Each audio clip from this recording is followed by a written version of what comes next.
Certaines personnes me disent préférer ne pas savoir ce qu'il y a dans leur thème pour pouvoir rester libre. Ok, je trouve ça intéressant. Fondamentalement, si je comprends bien, ce qu'elles disent, c'est que si elles font l'autruche, elles ont une chance d'échapper à leur destin. C'est une manière de voir les choses.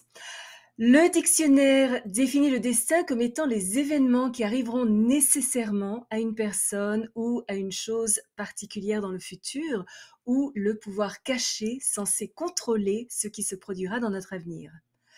Le libre arbitre, quant à lui, est la capacité ou l'aptitude à choisir entre différents modes d'action possibles sans entrave. Donc, éternel débat. L'astrologie nous enferme-t-elle dans le destin ou avons-nous le libre arbitre? C'est ce que nous allons découvrir ici aujourd'hui même.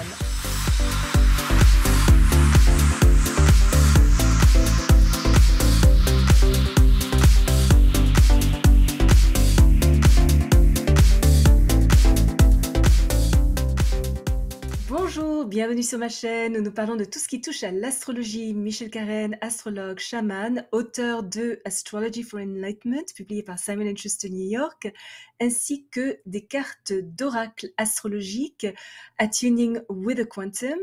J'ai été sélectionnée pour être l'astrologue des stars lors de la 78e cérémonie des Oscars à Hollywood. Le mot astrologie vient de astrologos, le langage des étoiles. Le consensus général est que les astres inclinent mais ne déterminent pas.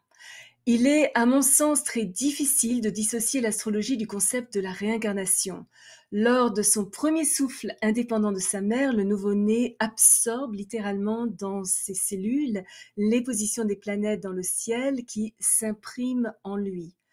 Elles reflètent le bon karma qu'il a accumulé dans ses incarnations passées, le karma difficile qu'il a besoin ou qu'elle a besoin de transmuter et les leçons qu'il a encore à apprendre. Son thème devient le plan directeur de sa nouvelle incarnation. Même dans le cas de naissance prématurée ou naissance par césarienne, le moment unique de naissance et les conditions générales de vie du bébé qui sont bien sûr liées à celles des parents, conditions sociales, éducation, situation géographique, financière, etc., ne sont, à mon sens, jamais aléatoires.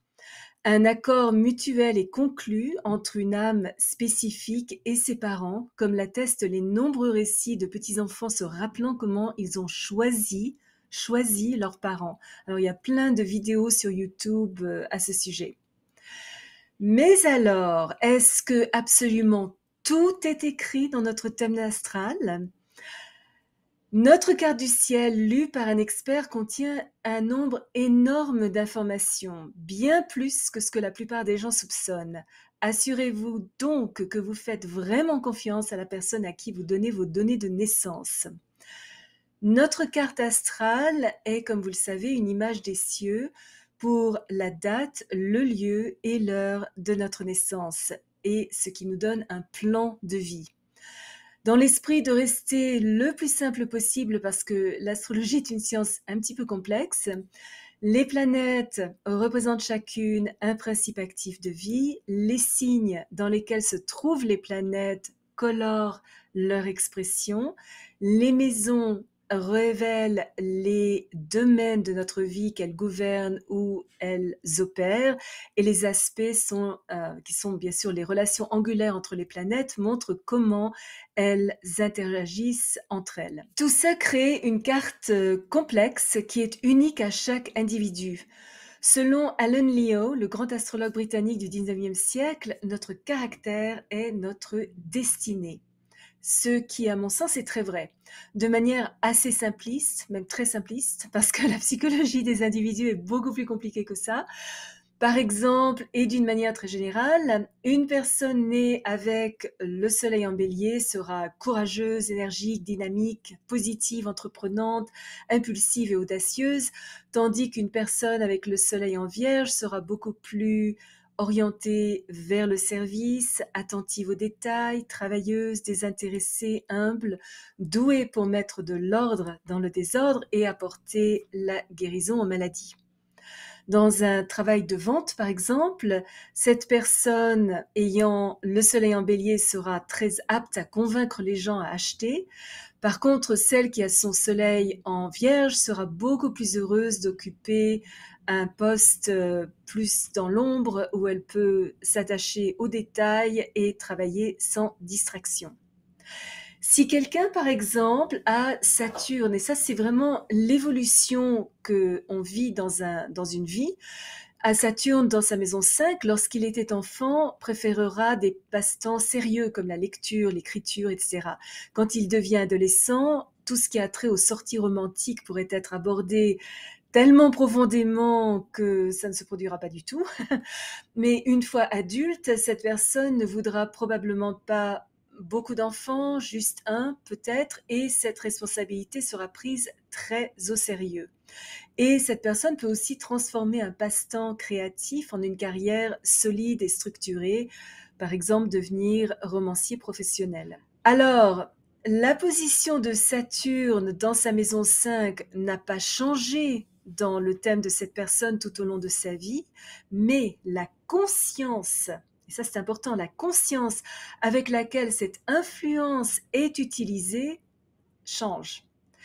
Les outils planétaires avec lesquels nous sommes nés pourraient être comparés aux ingrédients d'un gâteau, avec la même quantité de sucre, farine, œufs, lait, etc. L'un brûlera ses biscuits, tandis que l'autre créera un somptueux gâteau. Et c'est là que la notion de libre arbitre entre en jeu. Ce qu'il faut retenir, c'est que nous n'avons pas qu'un seul futur, mais plusieurs futurs possibles en fonction des choix que nous faisons à chaque moment. Donc ça, c'est notre libre arbitre. Et c'est la différence entre une voyance et une lecture astrologique, parce qu'un voyant prédira en général l'avenir le plus probable en fonction de notre passé et de notre présent. Et si nous acceptons cette prédiction, le voyant est bon. Si nous la refusons, il n'est pas si bon que ça. Par contre, un astrologue ne peut pas et ne devrait de toute façon pas annoncer, par exemple, que quelqu'un va avoir un accident. Ce que nous pouvons prédire, c'est qu'il va rentrer dans une période, ou elle, dans une période où sa colère pourrait être très à la surface et devrait lui donner un exutoire positif, rester loin des personnes potentiellement agressives et redoubler de prudence en conduisant. La valeur de l'astrologie est de nous aider à nous concentrer sur le contenu, l'énergie sous-jacente aux événements, la leçon spécifique que nous devons apprendre à un moment donné. Le résultat se produira de lui-même et n'a pas besoin de se manifester de manière dramatique ou négative. Le but de l'astrologie n'est pas de déterminer ce que sera cet avenir, parce que si nous faisons ça, nous imprimons une vision spécifique dans la conscience de la personne qui vient nous consulter et ça n'est en aucun cas utile ni bénéfique. Par exemple, lorsque Saturne transite notre maison 5, notre maison 6, pardon, de la santé, le moment est venu de faire attention à notre corps physique, idéal pour un check-up médical, une réévaluation de notre hygiène de vie, etc., etc. Maintenant, si nous n'écoutons pas ces conseils, continuons à abuser notre santé, consommer de la drogue, à boire une quantité excessive d'alcool, à ne pas dormir suffisamment et à ne jamais faire d'exercice, c'est effectivement le moment où nous courons le risque de développer une maladie grave. Mais ce n'est pas une fatalité. Nous avons toujours le libre arbitre de tenir en compte les conseils de l'astrologie et de revoir nos habitudes de santé. Et c'est aussi la beauté de l'astrologie, parce que lorsque nous traversons des périodes sombres dans nos vies, nous pouvons avoir l'impression que les choses ne s'amélioreront jamais, jamais. Et pourtant, en regardant les cycles planétaires que nous traversons, nous pouvons réaliser que ce n'est que pour un temps, peut-être quelques semaines, quelques mois, mais en tout cas pas pour toujours. Ce qui devrait nous donner le courage de créer un avenir beaucoup plus positif. Fondamentalement, ce que dit l'astrologie est « il pleut dehors ». Ça, c'est le destin. Mais notre libre arbitre, nous permet de choisir soit de rester à la maison avec une tasse de chocolat chaud et un bon livre au coin du feu, 2, prendre nos bottes, revêtir un imperméable, empoigner un parapluie et sortir, 3, aller danser sous la pluie sans aucune protection et revenir trempé et, on l'espère, très heureux. Tout ce que l'astrologie dit est « il pleut dehors », point. À mon sens, ne pas vouloir connaître notre thème astral revient à espérer atteindre une destination sans GPS. Si vous êtes aussi nul en direction que moi, et je suis vraiment nulle, vous perdrez beaucoup de temps et d'argent à rouler dans l'espoir d'arriver là où vous souhaitez aller sans avoir aucune garantie d'y arriver un jour.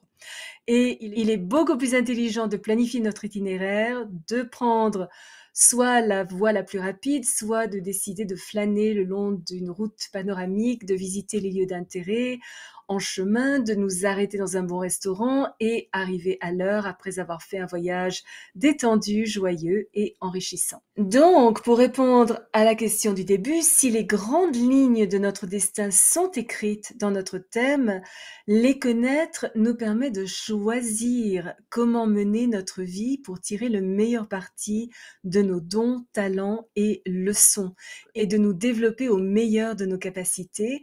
Et ça, c'est notre libre arbitre. Si la réalisation spirituelle était facile, il n'y aurait aucun mérite à atteindre l'expression la plus raffinée de nous-mêmes, mais ce n'est pas le cas.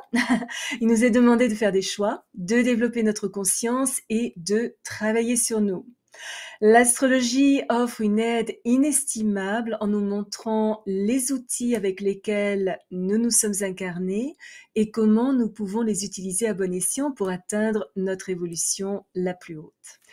Si vous êtes déjà abonné à ma chaîne, je vous en remercie. Vos commentaires sont toujours très appréciés. Si vous avez apprécié cette vidéo, je vous serai reconnaissante de mettre un petit pouce bleu, de cliquer sur la petite cloche pour être averti lorsque je télécharge une nouvelle vidéo 1 à 2 fois par semaine.